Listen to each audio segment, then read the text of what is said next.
राज मुजफ्फरपुर। बीतल 1920 में ई घमंडी हो गईल। बीतल 1920 में ई घमंडी हो गईल। कैसे होली हमहू खेलब माल रंडी हो गईल। कैसे होली हमहू खेलब माल रंडी हो गईल। बीतल 1920 में ई घमंडी हो गईल। कैसे होली हम मनाइब माल रंडी हो गईल। कैसे होली हमहू खेलब माल रंडी हो गईल।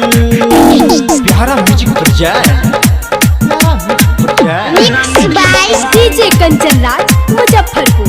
माल रंडी हो गईल। कहे प्यारे कैले बानी हम कमयज में, केहू से मोहर न मरवले बानी पेज में। कहे प्यारे कैले बानी हम कमयज में, केहू से मोहर न मरवले बानी पेज में। अब तो प्यारे नइखे करत सब बंदी हो गईल।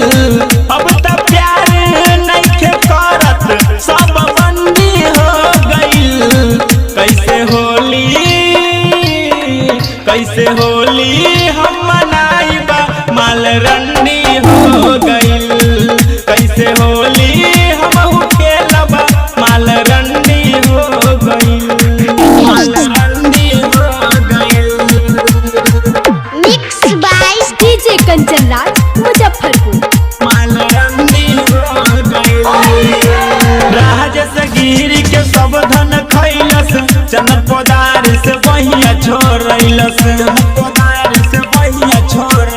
राजस गिरी के सब धन खैलस, चनक पदार से बहिया छोड़लस। सुबह